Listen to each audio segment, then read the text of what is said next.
Shalom, selamat pagi saudara-saudariku yang dikasihi Yesus Kristus Sang Putra Allah. Kita bertemu lagi dalam Renungan Pagi yang dibawakan oleh Pendeta Drison Ginting dengan tema khas Bersama Allah di Waktu Fajar. Semoga firman Allah bersama Anda sepanjang hari. Selamat pagi umat Tuhan dimanapun berada, semoga kita dalam keadaan sehat saja. Renungan kita pada hari ini, Minggu 18 Desember 2022 dengan judul Para Pemenang Duduk di atas tahtanya. Ayat renungan kita terdapat di dalam Wahyu 3 ayat 21. Barang siapa menang, ia akan kududukkan bersama-sama dengan aku di atas tahtaku, sebagaimana aku pun telah menang dan duduk bersama-sama dengan Bapakku di atas tahtanya. Lengan abadi Tuhan melingkari jiwa yang meminta bantuannya.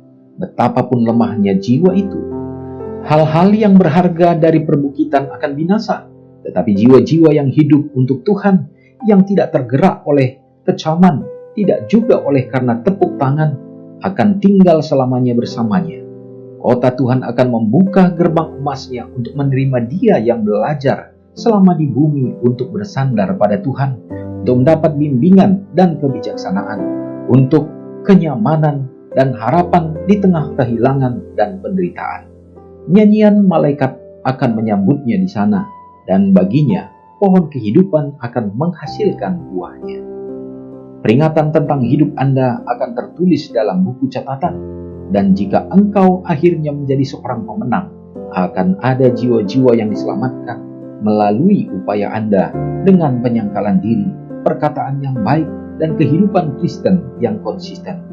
Dan ketika pahala akhirnya dibagikan kepada semua orang karena pekerjaan mereka telah dilakukan, jiwa-jiwa yang ditebus akan menyebut engkau diberkati, dan Tuhan itu akan berkata, baik sekali perbuatanmu, hai hamba yang baik dan setia, masuklah ke dalam sukacita Tuhanmu.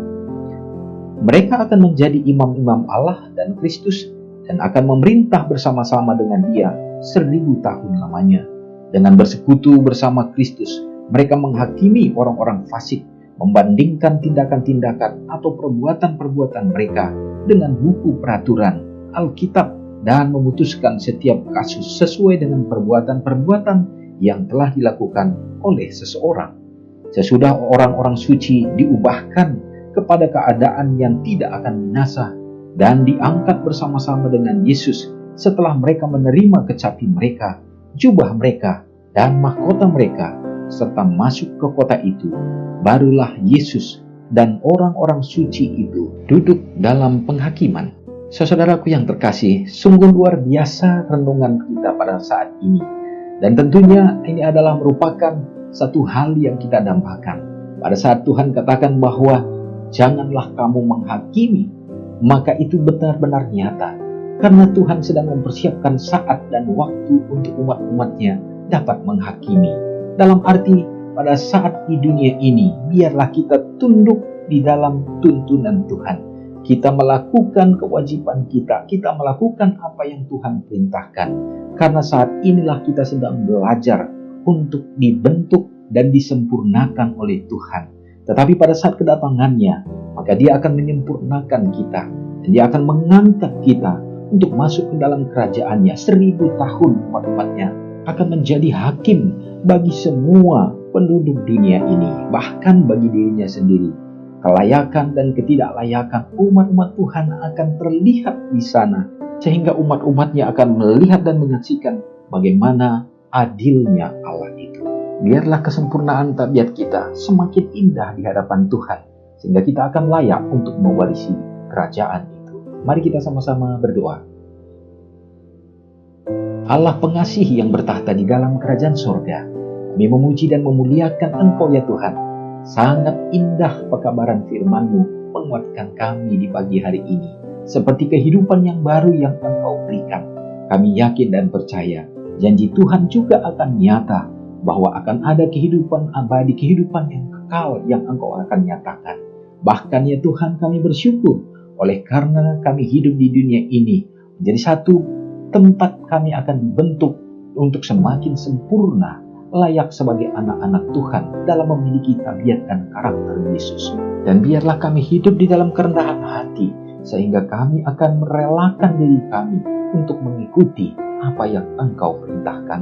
Ya Bapa, terima kasih oleh karena ada satu kesempatan bagi umat-umat Tuhan yang sabar dan setia untuk kami akan diangkat menjadi hakim di surga. Semoga iman kami selalu diteguhkan. Hari ini bila mana umat-umat Tuhan melangkah dalam melakukan segenap tugas tanggung jawab untuk memelihara kehidupan, memelihara kerohanian, memelihara keluarga. Tuhan berkati.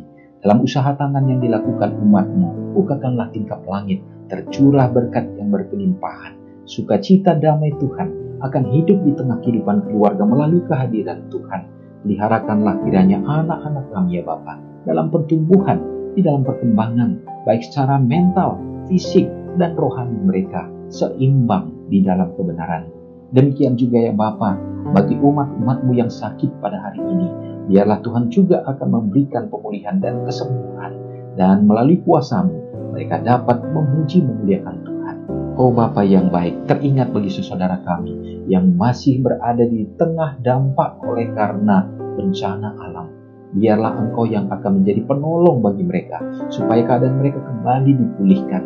Dan tentunya harapan kami juga Bapa, melalui segala peristiwa di akhir zaman ini, mengarahkan mata rohani kami untuk memandang kepadamu, bahwa Yesus segera akan datang.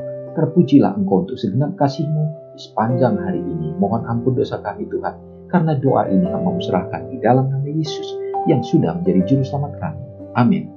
Shalom saudara, selamat pagi. Tuhan Yesus memberkati. Ingatlah Matius 5 ayat 13-16.